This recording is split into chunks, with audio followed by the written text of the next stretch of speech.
This is Brighton's Finest. Bringing the artists closer to you. Juice. My first introduction to you was at the Marwood. When I saw you playing, you had copies of your EP, Give It All to Fear, which I have a copy of to this day on the vinyl. Do you? Yeah, I do. Oh, wow. I should have bought it and got you to sign it. Yeah, they're quite rare, those ones. Yeah, no, I remember when the Marwood was, a little kind of folk hub, and That's there was right. all It this really great was, stuff. Yeah, Nick Williams was the guy down there who was running nights down there, and he no longer runs them there. He does some stuff at Cafe Plenty, but Nick ran a really, really great night there. I think it was like a fortnightly thing, and it was just again a great platform for musicians and bands like us that are, I suppose, you're graduating from the open mic scene, and you're probably not big enough or good enough to play in Comedia or Concord 2 or in London or whatever.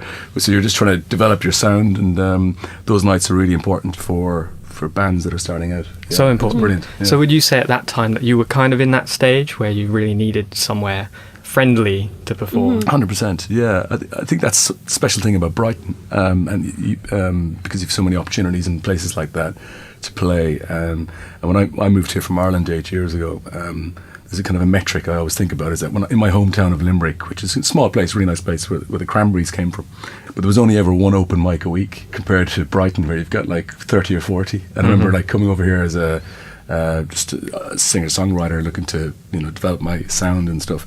The open mic scene is so important for that, and to have that many opportunities to just go out and play, but also to meet other people and then see other musicians do their thing, and you're learning all the time as well.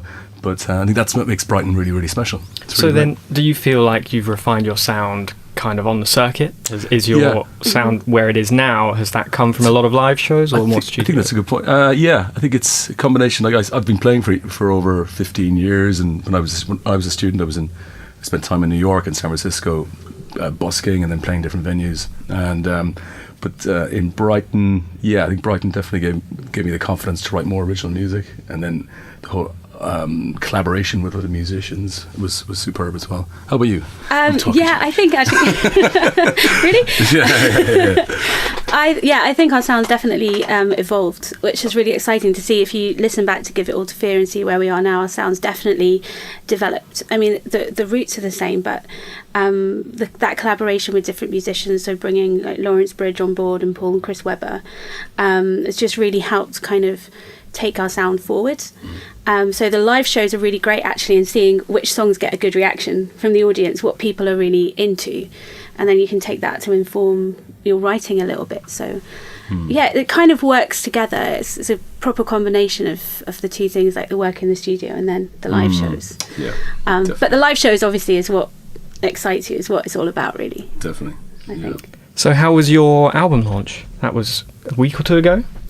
It was a really good night. It was fantastic. So Light Promotions put that on, and you always have that. It was pretty much a sellout, and you always have that feeling that nobody's going to come.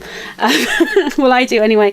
You're just thinking, it's just going to be those few friends that have promised they're going to come, but it was fantastic. Loads and loads of people there, and it was a really good. The feeling we got from the crowd was so supportive. It was great to have it at the Green Door store as well, which is just for us, a very iconic Brighton venue. So it was great to launch the album there. Excellent. Doesn't get more Brighton than the Green Door. That's true. Let's talk about The End is where we started, which I think it would make sense to play first, and then to end with your big single. Tell me about it. What did you write it about? I suppose I was just looking at different topics and different themes for this album, and there's been so many songs written about love and stuff like that, so you're just trying to come at things from different angles. So this is more of a sort of maybe a breakup song kind of thing. That was kind of, there is that kind of running theme throughout the album. There is this kind of bluesy sort of theme to the album, hence the front cover of the album is blue as well. But the end where we started, it's a nice little bluesy rocky track, which I hope people enjoy. Brighton's Finest. This is Juice. Your own record label, Seventh Dial Records. How is that experience of setting up your own label to release your own music? In 2018, it's so easy for a band, I suppose, first of all, to come together and then to actually make your own music and to distribute it and do a lot of the things that traditionally the record labels did in terms of distribution. And it's much easier than it was 20 years ago. or even 15 years ago, to do that. So yeah, it's good to have control as well.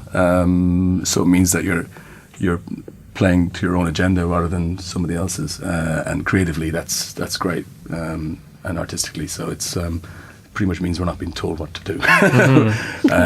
So we're pretty much in full control, and we sort of write our own songs, and we do all the promotion stuff. We do the digital distribution, physical distribution. We organise everything ourselves. But hopefully, long term, we could probably work with hopefully a bigger label. But for now, we're very happy. Yeah, excellent. And you're putting out a limited vinyl run, which is... That's right, yeah. Is that a kind of scary investment to make as a band? Presumably you're funding the release yourself. Yeah. It's kind of like we're really proud of the record. We're really happy with how it came out.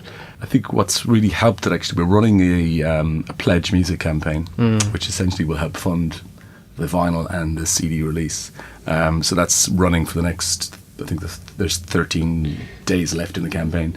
And we're up to about 47% now, I think. Yeah. Which is great. Which is really cool. So what would people search if they... Yeah, so they can just go to pledgemusic.com, and then they can search for Warsaw Radio, or you can just go pledgemusic.com/Warsaw Radio, or you can go to our Facebook or our website, and there's links to the pledge. That's pretty much a shop where you can buy vinyl, CDs. We've got different merch items. We've got album artwork, which was designed by a Brighton artist, Hannah Turpin, who's superb, really talented. And it was very much a Brighton project in terms of all the input.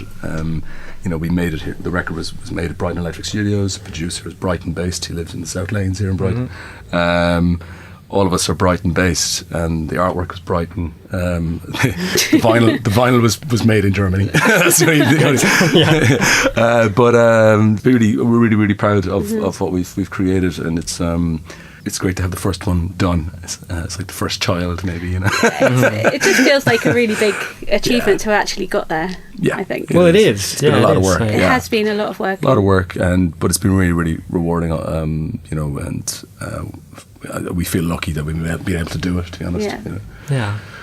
This is Brighton's finest. bringing the artists closer to you. Juice.